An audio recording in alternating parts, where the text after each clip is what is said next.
Next section जो हमारे पास available है वो है स्ट्रक्चर के रूप में। इस सेक्शन में हम C++ में स्ट्रक्चर का प्रयोग करना सीखेंगे और स्ट्रक्चर किस प्रकार कार्य करते हैं इसकी जानकारी हम लेंगे। सबसे पहले हम ये जानकारी प्राप्त करते हैं स्ट्रक्चर है क्या C++ में। यदि हम स्ट्रक्चर्स की बात करें तो जिस प्रकार हमारे पास एरेज अवेलेबल थे जो कि एक ही डेटा टाइप के एलिमेंट्स को स्टोर करते थे, स्ट्रक्चर्स की परिभाषा के अनुसार स्ट्रक्चर्स में बहुत सारे अलग अलग डेटा टाइप के एलिमेंट्स को इकट्ठा किया जा सकता है। अर्थात structure is A set of different data types. ये डिफरेंट डेटा टाइप्स बिल्कुल अलग अलग रहते हैं, कोई वेरिएबल इंटीजर का, कोई कैरेक्टर का और कोई फ्लोट का भी शामिल किया जा सकता है। प्रैक्टिकल और रियल वर्ल्ड प्रोग्राम्स के अंतर्गत हमें इस प्रकार के स्ट्रक्चर की काफी आवश्यकता रहती है। जैसे उदाहरण के तौर पे मान लीजिए हमें स्टूडेंट का डेटा स्टोर करना है, तो स्टूडेंट के डेटा का जो रिलेटेड इन्फॉर्मेशन है वो हमें एक स्थान पर स्टोर करना होता है, जैसे उसका नाम, उसका रोल नंबर, उसके मार्क्स, उसकी फीस। इस प्रकार से जो डेटा रहता है स्टूडेंट से रिलेटेड उसको अलग यूनिट में बांध दिया जाता है जिसको हम स्ट्रक्चर कहते हैं। यहाँ पे यदि आप ध्यान दें तो नाम अलग डेटा टाइप से रिलेटेड है, रोल नंबर अलग डेटा टाइप, मार्क्स अलग और इसी तरह से फीस अलग डेटा टाइप से रिलेटेड वेरिएबल्स हैं। यहाँ पे एग्जांपल के अनुसार जैसे हमारे पास यहाँ पे एक स्टूडेंट का स्ट्रक्चर दिया गया है इस तरफ, इसमें हमने 3 वेरिएबल शामिल किए हैं, रोल नंबर, नेम और मार्क्स। ये इस तीनों वेरिएबल्स मिलकर एक स्ट्रक्चर बनाते हैं जिसका नाम हमने यहाँ पे स्टूडेंट रख दिया है। अब यदि इसको C++ के सिंटेक्स के अकॉर्डिंग देखा जाए तो इस तरफ हम देखते हैं राइट हैंड साइड बॉक्स में C++ में इस प्रकार का स्ट्रक्चर बनाने के लिए हम स्ट्रक्ट कीवर्ड का प्रयोग करते हैं, उसके साथ स्ट्रक्चर का नाम जैसे स्टूडेंट, उसके पश्चात उसका ब्लॉक डिफाइन किया जाता है। जैसे हमने यहाँ पे ऊपर से लेकर नीचे ब्रैकेट क्लोज करने तक ये ब्लॉक है जिसमें हम उन सभी वेरिएबल्स को शामिल करते हैं जो इस स्ट्रक्चर का भाग है। और वेरिएबल्स जो बनाए जाते हैं वो स्ट्रक्चर के अकॉर्डिंग रिलेटेड डेटा के अनुसार बनाए जाते हैं। जैसे यहाँ पे integer roll number, character name और फ्लोट मार्क्स, तीनों वेरिएबल्स अलग अलग डेटा टाइप के हैं लेकिन स्टूडेंट से रिलेटेड हैं, अर्थात किसी स्टूडेंट के डेटा से रिलेटेड है यहाँ पे। इस प्रकार हम अलग अलग तरह की डेटा टाइप को एक स्ट्रक्चर के ब्लॉक में शामिल कर सकते हैं। अब इसकी परिभाषा को यदि हम दोबारा देखें तो structure is a collection of elements having different data type and used to store related data. तो एक स्ट्रक्चर में अलग अलग डेटा टाइप के वेरिएबल्स हो सकते हैं जिनका मुख्य कार्य रिलेटेड डेटा को स्टोर करना होता है। इस एग्जांपल को थोड़ा सा आगे लेके जाते हैं।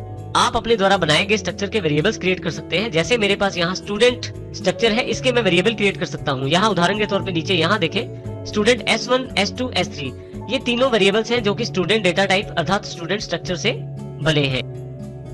ये तीनों वेरिएबल्स S1, S2 और S3 हमारे स्टूडेंट स्ट्रक्चर में दिए गए डेटा वेरिएबल्स को प्रयोग कर सकते हैं। जैसे कि S1 में हम अलग डेटा स्टोर कर सकते हैं, अलग रोल नंबर, अलग नाम, अलग मार्क्स। इसी प्रकार से S2 में अलग रोल नंबर, अलग नाम और अलग मार्क्स। इसी तरह से S3 में इस प्रकार हम स्ट्रक्चर के जितने चाहे उतने वेरिएबल बना सकते हैं और उन सब में अलग अलग डेटा स्टोर कर सकते हैं इन वेरिएबल्स में। यहाँ देखिए हमारे पास struct1.cpp के रूप में एग्जांपल उपलब्ध है। सबसे पहले स्ट्रक्चर बनाने के लिए हमारे पास सबसे पहले इस प्रोग्राम में दोनों हेडर फाइल्स को इंक्लूड किया गया है। स्ट्रक्चर बनाने के लिए हम स्ट्रक्ट कीवर्ड का प्रयोग करते हैं, साथ में स्ट्रक्चर का नाम जैसे स्टूडेंट, फिर ब्लॉक ओपन करते हैं स्ट्रक्चर का ताकि हम वेरिएबल्स को शामिल कर पाए जिनके आधार पर स्ट्रक्चर्स बनाना है हमें। फाइनली नीचे देखें तो हमने ये स्ट्रक्चर बंद किया है क्लोजिंग करली ब्रैकेट के साथ। उसके साथ ही हमने 3 वेरिएबल्स इसमें शामिल किए हैं, integer roll number, character name जो 20 कैरेक्टर को स्टोर करेगा, कैरेक्टर नेम और फ्लोट मार्क्स। क्योंकि हमने इन तीनों वेरिएबल्स को स्टूडेंट स्ट्रक्चर के अंतर्गत एक यूनिट में बांध दिया है तो इस प्रकार ये तीनों इस स्ट्रक्चर के वेरिएबल कहलाएंगे, इस स्ट्रक्चर के एलिमेंट कहलाएंगे।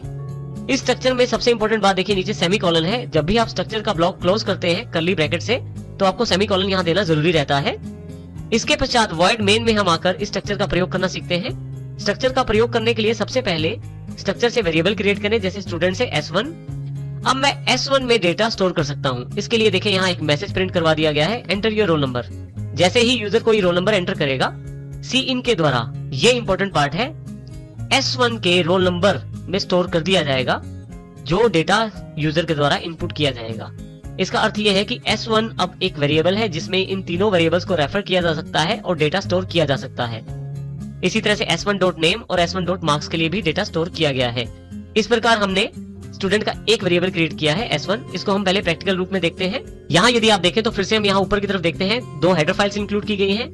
स्ट्रक्चर डिफाइन किया गया है यहाँ पे स्टूडेंट, जिसके अंतर्गत 3 वेरिएबल्स हमने लिए हैं, रोल नंबर, नेम और मार्क्स।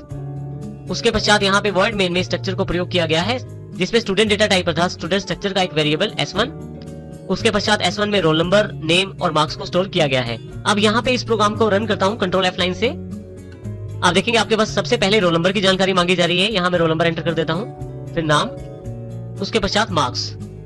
Alt F5 से यहाँ रिजल्ट देख लेता हूँ। यहाँ पे मैं आप देखें कि तीनों एलिमेंट्स को स्टोर करवा दिया गया है S1 वेरिएबल के द्वारा, जो कि स्ट्रक्चर डेटा टाइप स्टूडेंट का है। इस प्रकार हमने स्टूडेंट सबसे पहले एक स्ट्रक्चर डिफाइन किया है, उसके पश्चात एक वेरिएबल क्रिएट किया है और उसमें उससे रिलेटेड वेरिएबल्स में वैल्यू स्टोर की है।